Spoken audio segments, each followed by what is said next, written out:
ತಗೊಂಡು ಹೋಗ್ಬೇಕು, ನಮ್ಮ ಪಕ್ಷದಲ್ಲಿ ನಾವು ಗೆಲ್ಲಬೇಕು, ಈ ರಾಜ್ಯವನ್ನು ಆಳಬೇಕಂತ SBSP ಪಾರ್ಟಿನ ನಾವು ತಂದಿದ್ದೀವಿ. ಆ SBSP ಪಾರ್ಟಿಯಲ್ಲಿ ನಮ್ಮ ರಾಜ್ಯಾಧ್ಯಕ್ಷರ ಅಭಿಮನ್ಯು ಮಣಿಜಿ ಅವರು ತುಂಬ ರಾಜ್ಯವನ್ನು ಕಷ್ಟಪಟ್ಟು ರಾಜ್ಯದಲ್ಲಿ ಈ ಪಕ್ಷವನ್ನು ಕಟ್ಟಲು ಮುಂದೆ ಬಂದಿದ್ದಾರೆ. ಅವ್ರ ಜೊತೆಯಲ್ಲಿ ನಾವು ಕೈ ಜೋಡಿಸಿ ಈ ಪಕ್ಷವನ್ನು ಬೆಳೆಸ್ತೀವಿ. ಮುಂದಿನ ದಿನಗಳಲ್ಲಿ ಏನು ಈ ಕುತಂತ್ರ ರಾಜಕಾರಣಿಗಳು ಇದ್ದಾರಲ್ಲ, ಬೇರೆಯವ್ರನ್ನು ಬೆಳೆಗೆ ಬಿಡದೆ ತುಲಿಬೇಕಂತಂದ್ರೆ ಅಂಥವ್ರಿಗೆಲ್ಲ ತಕ್ಕ ಪಾಠವನ್ನು ನಾವು ಕಳಿಸ್ತೀವಿ. ಅದರಂತೂ ಎರಡು ಮಾತಿಲ್ಲ. ನಾವು ಕೌಂಟೌನ್ 3 ದಿವಸಕ್ಕೆ ಮುಂದೆ ಸ್ಟಾರ್ಟ್ ಆಗಿದೆ. ಆ ಇದರಲ್ಲಿ ಕೂಡ ನಾನು ಹೇಳಿಕೆ ಕೊಟ್ಟಿದ್ದೀನಿ.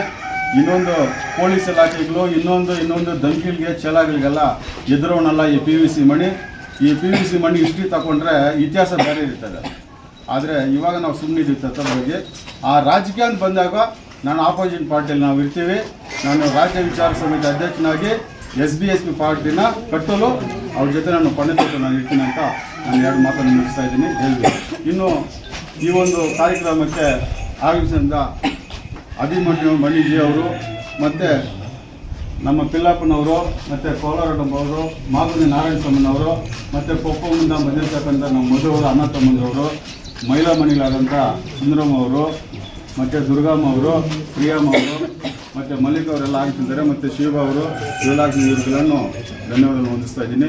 ಇವಾಗ ನಮ್ಮ ರಾಜ್ಯಾಧ್ಯಕ್ಷರಾದಂಥ ಅಭಿಮನ್ಯು ಮಣಿಜಿ ಅವರು ಮಾತಾಡ್ತಾರೆ. ಶ್ರೇಷ್ಠವಾಗಿ ಮೀಸಲಾತಿ ಅಂತಂದರೆ ದಲಿತರ ಅಭಿವೃದ್ಧಿಗೋಸ್ಕರ ಮೀಸಲಾತಿನ ಮಾಡಿರ್ತಾರೆ. ಇದೇ ಬಂಗಾರಪೇಟೆ ತಾಲೂಕು ಕೋಲಾರ ಜಿಲ್ಲೆಯಲ್ಲಿ 25 ವರ್ಷ ಮೀಸಲಾತಿನ ಸಹ ಕೊಟ್ಟಿರ್ತಾರೆ.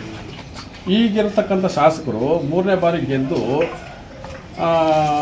ಶಾಸಕತನನ ಮುಂದುವರ್ಸ್ಕೊಂಡು ಬಂದಿರ್ತಾರೋ ಕೆಲಸ ಮಾಡ್ಕೊಂಡು ಬಂದಿರ್ತಾರೆ.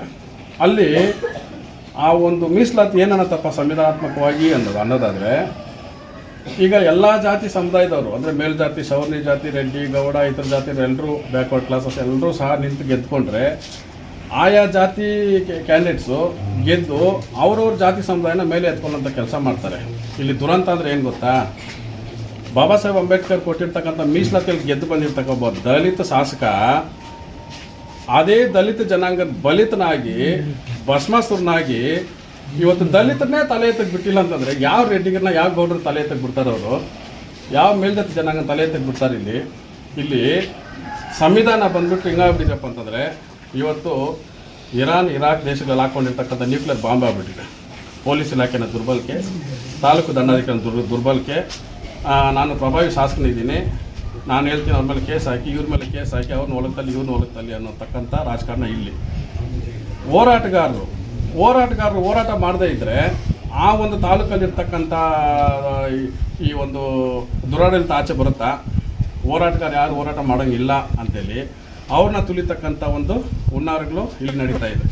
ಆ ಹುನ್ನಾರಗಳು ಆಮೇಲೆ ಮಾಹಿತಿ ಹಕ್ಕು ಹೋರಾಟಗಾರ ಮೇಲೆ ಶ್ರೇಷ್ಠವಾಗಿ ಮಾಹಿತಿ ಹಕ್ಕು ಅರ್ಜಿ ಹಾಕ್ಬಿಟ್ರೆ ರೌಡಿ ಶೀಟರ್ ಆಯಿತಾ. ಪತ್ರಕರ್ತರು ಇದ್ದಂಗೆ ಬರೆದ್ರೆ ಎದ್ದು ಬಂದು ಎದೆ ಮೇಲೆ ಹೋದ್ರಂತೆ ಪತ್ರಕರ್ತರ ಮೇಲೆ. ಇದಕ್ಕೆಲ್ಲ ಅವಕಾಶ ಇಲ್ಲ. ಇದೆಲ್ಲ ಇಲ್ಲಿ ಮುಗೀತು. SBSP ಪಾರ್ಟಿ ಬಂದು ಯಾವುದು ಗಲ್ಲಿ ಪಾರ್ಟಿ ಅಲ್ಲ, ಅದು ದಿಲ್ಲಿ ಪಾರ್ಟಿ, ಅದು ಬಾಬಾ ಸಾಹೇಬ್ ಅಂಬೇಡ್ಕರ್ ನೆರಳಲ್ಲಿ ಬಂದಿರೋ ಪಾರ್ಟಿ ಅದು. ಇನ್ಮೇಲೆ ಅದಕ್ಕೆಲ್ಲ ಅವಕಾಶ ಇಲ್ಲ. ಅದನ್ನೆಲ್ಲ ದಯವಿಟ್ಟು ಹೇಳ್ತೀನಿ, ಯಾರ್ದೋ ಮಾತು ಕೇಳ್ಕೊಂಡು ಯಾರೋ ಬಲಿಯಾಗಕ್ಕೆ ಹೋಗ್ಬೇಡ್ರಿ. ಅಧಿಕಾರಿಗಳೆಲ್ಲ ಹುಷಾರಾಗ್ಬಿಡ್ರಿ ಇನ್ನು ಮುಂದೆ, ಆಯಿತಾ. ಇದು ನನ್ನ ಎಚ್ಚರಿಕೆ ಅಲ್ಲ, ಇದು ಸಂವಿಧಾನಾತ್ಮಕವಾಗಿ ಬಾಬಾ ಸಾಹೇಬ್ ಅಂಬೇಡ್ಕರ್ನ ಮೊಮ್ಮಕ್ಕಳಾದ ಬ್ಲಡ್ ಆಗಿರ್ತಕ್ಕಂಥ ರಕ್ತ ಆಗಿತ್ತು ನಾನು ಕೊಡ್ತಾರೆ ಎಚ್ಚರಿಕೆ, ಆಯ್ತಲ್ಲ. ಈ ದಿನ ನಾನು ಯಾಕೆ ಹೇಳ್ತೀನಿ ಅಂತಂದರೆ, ಸತತವಾಗಿ ನಾನು 2 ತಿಂಗಳು ಸಂಪೂರ್ಣವಾಗಿ ನಾನು ಇಲ್ಲಿ ಕಣ್ಣಾಯಿಸಿದ್ದೀನಿ. ಇವತ್ತು ನನ್ನ ಕಿವಿಯಾರ ನಾನು ಕೇಳ್ಕೊಂಡಿರೋ ಮಾತುಗಳು, ಇವತ್ತು ಮೈಕಲ್ಲಿ ಬಂದಿರೋ ಮಾತು, ಧ್ವನಿವರ್ತದ ನಾನು ಕೇಳ್ಕೊಂಡಿರೋ ಮಾತು, ಇಲ್ಲಿರೋ ಸಿಚುವೇಶನ್ಗೆ ಒಂದಕ್ಕೊಂದು ತಾಲೇನೇ ಇಲ್ಲ. ಅದು ನಾನು ರೋಷವಾಗಿ ನಾನು ಈ ಮಾತು ಹೇಳ್ತಾ ಇದ್ದೀನಿ. ಹಾಗಾಗಿ ನಾನು ಬಹುತೇಕ ತುಂಬ ಮಾತಾಡಬೇಕಾಗಿದೆ ನಾನು ಈ ಕ್ಷೇತ್ರದ ಬಗ್ಗೆ. ಈ ಕ್ಷೇತ್ರದ ಜನತೆ ನಾಯಕರುಗಳು ಇನ್ನು ಎಲ್ಲ ಸಹಾಯ ಮಾಡೋಕ್ಕೆ ಮುಂದೆ ಬಂದಿದ್ದಾರೆ, ಆಯ್ತಲ್ಲ. ಇನ್ನು ಮುಂದಕ್ಕೆ ಕಾರ್ಯಕ್ರಮಗಳು ಮಾಡ್ತಾ ಒಂದೊಂದೇ ವಿಚಾರಗಳನ್ನ ಆಚೆ ಎಳೆಯೋಣ. ಹಂಗಾಗಿ ಇದು ನಾವು ಬಂದು ಯಾವುದೇ ಪಕ್ಷಕ್ಕಾಗಲಿ ಯಾರಿಗೇ ಆಗಲಿ ದ್ವೇಷ ರಾಜಕಾರಣ ಮಾಡೋದಕ್ಕೆ, ವಿರೋಧ ರಾಜಕಾರಣ ಮಾಡೋಕ್ಕೆ, ಇನ್ನೊಬ್ಬರ ಜೀವನನ ಎತ್ತಿ ಕಟ್ಟೋದಕ್ಕೋ ತುಳಿಯೋದಕ್ಕೋ ಬಂದಿರೋ ಪಕ್ಷ ಅಲ್ಲ ಇದು. ಎಲ್ಲರ ಜೀವನನ ಸುಧಾರಿಸೋಕ್ಕೋಸ್ಕರ ಬಂದಿರೋ ಪಕ್ಷ ಇದು. ಹಾಗಾಗಿ ಇನ್ನು ಮುಂದಿನ ದಿನಗಳಲ್ಲಿ ಮುಂದಿನ ಕಾರ್ಯಕ್ರಮಗಳು ಮುಂದಿನ ಹೇಳಿಕೆ ಕೊಡೋಣ. ಇದು ಬಂದು ಮತ್ತು ಇನ್ನೊಂದು ಸಾರಿ ನಾನು ಹೇಳ್ತೀನಿ, ಬಾಬಾ ಸಾಹೇಬ್ ಅಂಬೇಡ್ಕರ್ ಅವರ ಜನ್ಮದಿನದ ಕಾರ್ಯಕ್ರಮ ಆಗಿರುತ್ತೆ. ಮತ್ತು ಅದೇ ರೀತಿ ದ್ರಾವಿಡ ಜನಾಂಗದ ಇವತ್ತು ಅಂಬೇಡ್ಕರ್ ಸಾಹೇಬರು ಹುಟ್ಟಿರೋ ದಿನ, ದ್ರಾವಿಡ ಜನಾಂಗಕ್ಕೆ ಹೊಸ ವರ್ಷದ ಆರ್ಥಿಕ ಶುಭಾಶಯಗಳನ್ನು ಹೇಳ್ಕೊತೀನಿ.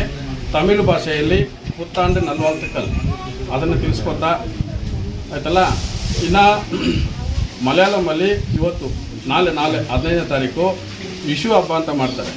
ಅದು ಹೊಸ ಅಲ್ಲಿ ಆ ಕ್ಯಾಲೆಂಡರಲ್ಲಿ, ಮಲಯಾಳ ಕ್ಯಾಲೆಂಡರಲ್ಲಿ ನಾಳೆ ಬಂದು ಅವ್ರಿಗೂ ಸಹ ಹೊಸ ವರ್ಷದ ಆರ್ಥಿಕ ಶುಭಾಶಯಗಳನ್ನು ಕೋರುತ್ತಾ ನನಗೆ ಮಾತಾಡೋಕ್ಕೆ ಅವಕಾಶ ಮಾಡಿಕೊಟ್ಟು ತಮ್ಮೆಲ್ಲರಿಗೂ ಧನ್ಯವಾದಗಳನ್ನು ತಿಳಿಸ್ಕೊತಾ ನನ್ನ 2 ಮಾತುಗಳನ್ನು ಮುಗಿಸ್ಕೊಳ್ಳಿ.